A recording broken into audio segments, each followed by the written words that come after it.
మీ సొంత ఇంటి కలకు అసలైన నేస్తం బీబీజీ ఇండియా. అమరావతిలో నికార్సైన ప్రాపర్టీ కోసం కాంటాక్ట్ 0406903224.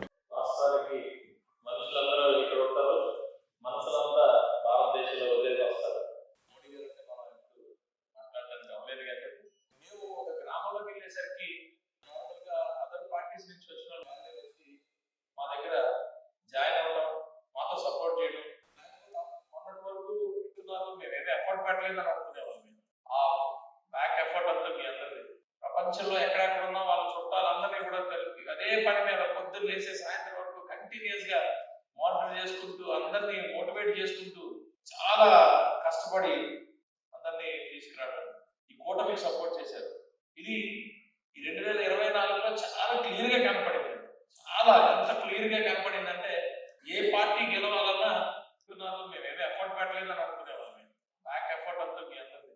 ప్రపంచంలో ఎక్కడెక్కడ ఉన్నా వాళ్ళ చుట్టాలందరినీ కూడా కలిపి అదే పని మీద పొద్దున్న లేసే సాయంత్రం వరకు కంటిన్యూస్ గా మానిటర్ చేసుకుంటూ అందరినీ మోటివేట్ చేసుకుంటూ చాలా కష్టపడి అందరినీ తీసుకురావడం, ఈ కూటమికి సపోర్ట్ చేశారు. ఇది ఈ 2024లో చాలా క్లియర్ గా కనపడింది. చాలా ఎంత క్లియర్ గా కనపడిందంటే ఏ పార్టీ గెలవాలన్నా వాళ్ళు ఏ పార్టీకి సంబంధించిన వాళ్ళు డిసైడ్ చేస్తారు. అది కూడా 15 రోజులు మాత్రం, 10 రోజులు 15 రోజులు, ఒక్కొక్కప్పుడు ముందు రోజు రాత్రి డిసైడ్ అవుతారు వీళ్ళు ఎవరు వేయాలి రేపు పొద్దున ఓటు. అలాంటి ఓట్లన్నీ మాత్రం సీరియస్ గా చెప్తున్నాను, అందులో మేజర్ షేర్ అంతా కూడా ఎన్ఆర్ఐసే. ఇది వాస్తవం, నాకు తెలిసి చాలా క్లారిటీ. నిజంగా ఓటుకి డబ్బులు ఇవ్వాలి అనే పరిస్థితి ఎక్కడో మనసులో ఏంట్రా, ఇంత కమిటెడ్ గా దేశం కోసం పనిచేస్తాం, ఇంత కష్టపడతాం, కానీ ఫైనల్ గా వచ్చి ఓటుకి డబ్బులు అడుగుతారు. ఏదో పేదలు అడిగితే పర్లేదు. మోడీ గారిని అడగకుండా నాకు తెలిసి ఇండియాలో ఎక్కడ కూడా జరగలేదు అనుకుంటా. బీజేపీ కన్సర్న్ లేకుండా, మోడీ గారు కన్సర్న్ లేకుండా, మోడీ గారు బీజేపీ అనేది ఒక పెద్ద పార్టీ, అది ఎన్నో ఒక డెసిషన్ తీసుకోవాలంటే చాలా సిస్టమ్ ఉంటుంది అందులో. అలాంటిది ఏ సిస్టము ఎవరిని అడగకుండా చంద్రబాబు నాయుడు గారు, మనం, జనసేన, బీజేపీ 3 పార్టీలు కూడా కలిసి పోటీ చేస్తాయని చెప్పేశారు డైరెక్ట్గా. ప్రజల కోసం, ప్రజలు దీనికోసం. మనం చూస్తే తెలుగుదేశం ఎన్టీ రామారావు గారు పార్టీ పెట్టినప్పుడు ప్రజల కోసం పార్టీ పెట్టామని చెప్పి ఆయన మినిమం కూడు, గుడ్డ, ఉండడానికి ఇల్లు, ఆ 3 మీద కాన్సన్ట్రేట్ చేసి ఆయన పార్టీ పెట్టారు.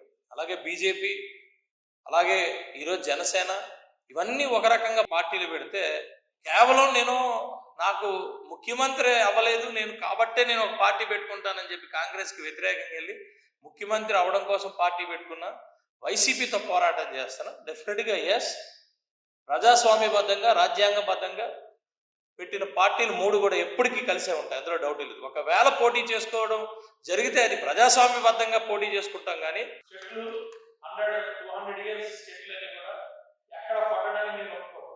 దాన్ని రీట్రాన్స్ప్లాంట్ మళ్ళీ తీసుకొచ్చి ఇంకో దగ్గర నాటిస్తాను. దానికి నేను మిషన్ అనే ఒక మిషన్ లాగా దాన్ని. నా ప్రాబ్లం ఏంటంటే అదేదో ఒకవేళ ఎవరు తప్పు చేసినా టీచర్ అపాలజీ చెప్పినట్టు నేను ఏం మాట్లాడినా దానికి అపాలజీ మామూలుగా చెప్పగలను. Very appreciate what you are looking at the customer centric approach chustunnaru, which is very good.